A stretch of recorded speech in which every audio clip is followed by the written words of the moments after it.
All set.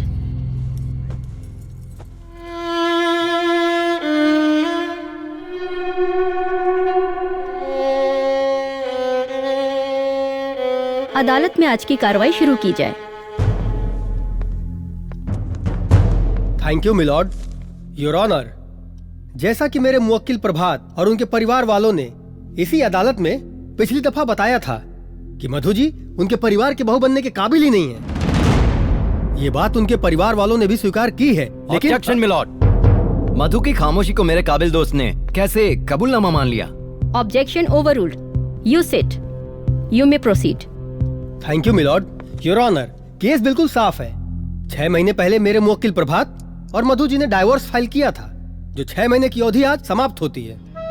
तो मैं अदालत से दरख्वास्त करना चाहता हूं कि बिना अदालत का वक्त जाया किए मधु जी को ये हुक्म दे कि तलाकनामे पर हस्ताक्षर करें, जिससे हमारी मुवक्किल मनोरमा देवी अपने बेटे की दूसरी शादी कराकर बहु सुख का लाभ उठा सके। योर ऑनर, मैं अपने काबिल दोस्त से एक बात पूछना चाहता हूँ कि जब मधु एक अच्छी बहू के लायक थी ही नहीं तो इन लोगों ने शादी ही क्यों करवाई?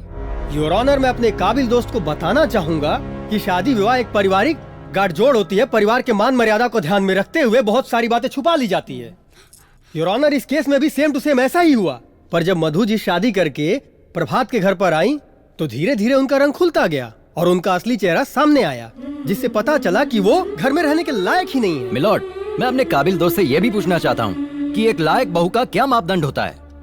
मिलॉर्ड, इस केस में कहीं ऐसी कोई चर्चा नहीं है कि मेरी मुवक्किल मधु को खाना बनाना नहीं आता है, या सास के पैर दबाने नहीं आते हैं, या फिर सब्जी में नमक कम डालती है। Order order. You may proceed. Thank you. Milord, आप खुद एक महिला है और भली भांति जानती हैं कि बहुओं का नमक ही पहला दुश्मन होता है जो घर में अशांति फैलाता है। ये तलाक का एक ही कारण है, ये लोग दहेज के लालची है। साहब, अरे रउआ कितना झूठ बोलत तनी महाराज। कौना चीज के कमी बा हमरा पास? घर दुआर खेत कियारी, अरे 5 लाख का ट्रैक्टर दुआरी पर हुमच के बनले बाड़ी और रउआ कहता नहीं कि ऑर्डर ऑर्डर ऑर्डर।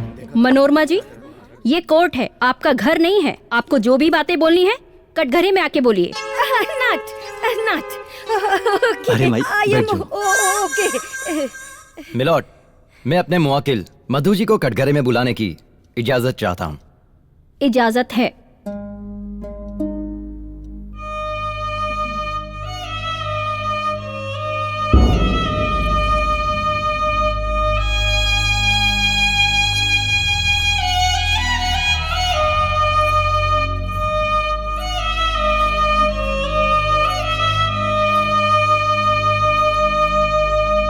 गीता पर हाथ रख के कसम खाइए, जो कहेंगी सच कहेंगी, सच के सिवा कुछ नहीं कहेंगी। मैं कसम खाती हूँ, जो भी कहूंगी सच कहूंगी, सच के सिवा कुछ नहीं कहूंगी। हाँ तो मधु जी, ये अदालत जानना चाहती है कि आपके ससुराल वाले क्या आपको दहेज के लिए प्रताड़ित करते हैं?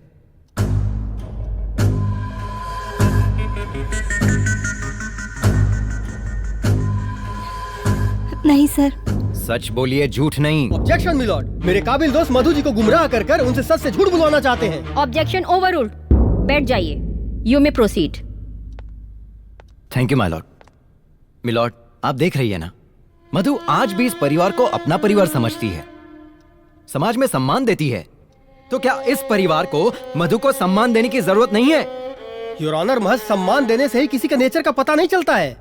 अगर मधु को उस घर में बहू का दर्जा चाहिए तो मनोरमा देवी को भी सास का सुख और हक देना ही पड़ेगा। अरे ये जज बैठो, अरे का हमरा के सुख दे ही, अरे महीना में 32 दिन अपना नैहरे में रहेले। अरे तू को बिटिया ना रहती ना मैडम तो हम तो बिन खइले मर जाए। और एकरे कुप्तन हमार 5 किलो वजन कम हो गई। Order order. मनोरमा जी, आपको पहले ही बताया गया है, ये कोर्ट है, आपको जो भी बोलना है कटघरे में आके बोलिए। I am fine. You may proceed. Thank you milord. Milord, जब एक इंसान की दूसरे इंसान से नहीं बनती है और वो नाखुश रहते हैं तो दोनों में से किसी की भी गलती हो सकती है। लेकिन जब एक इंसान से अनेक इंसान नाखुश हो तो वो एक इंसान ही गलत होता है। जैसा कि इस केस में मधु जी हैं। मैं आपको बताना चाहूंगा कि मधु जी की परिवार में किसी से नहीं बनती है। पति उनको पत्नी मानने को तैयार नहीं है, सास उनको बहू मानने को तैयार नहीं है, ननद उनको भाभी तक मानने को तैयार नहीं है। तो इससे साफ पता चलता है कि मधु जी का व्यवहार उस परिवार के प्रति बहुत ही गलत है। तो मैं अदालत से दोबारा दरख्वास्त करता हूँ कि बिना देरी किए हुए मेरे मुवक्किल प्रभात और उनके परिवार वालों को न्याय दिया जाए। माय लॉर्ड, कुछ देर के लिए मैं मान लेता हूं कि मधु जी गलत है, इनका व्यवहार भी गलत है, पर आप भी एक महिला है और आप भी अच्छी तरह से जानती हैं कि एक महिला जब नई जगह पे जाती है तो वहां के लोगों की पसंद नापसंद, उनके व्यवहार में ढल जाना क्या इतने कम समय में संभव है? मिलॉर्ड, ये परिवार बहुत गरीब है और आप खुद जानती है कि एक औरत का, एक महिला का जब तलाक होता है तो उसका दामन दागदार हो जाता है।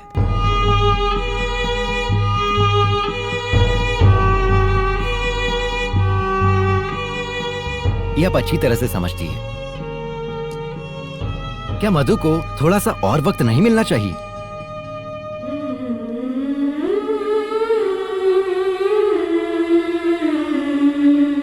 आप दोनों लोग बैठ जाइए। Madhu ji, my Lord. आप भी बैठ जाइए।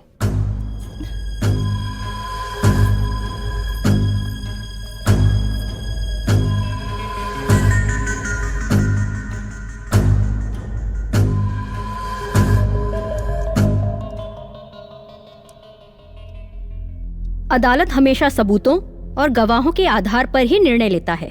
दोनों पक्षों की दलीलों को सुनने के बाद और एक महिला होने के नाते तलाक होने का दर्द क्या होता है ये बखूबी समझती हूँ।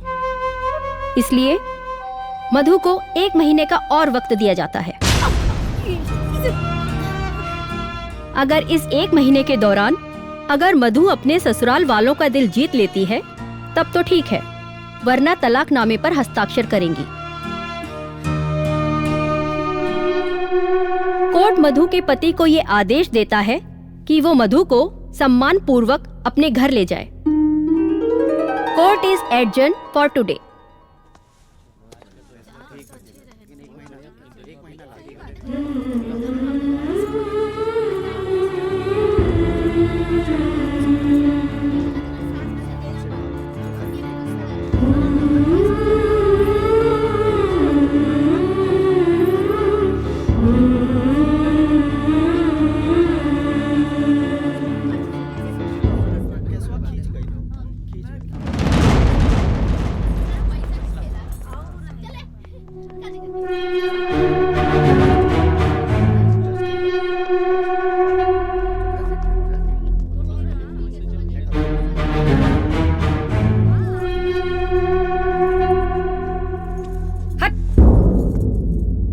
पूरा फिल्म देखे खातिर अभी डाउनलोड करी दंगल प्ले ऐप।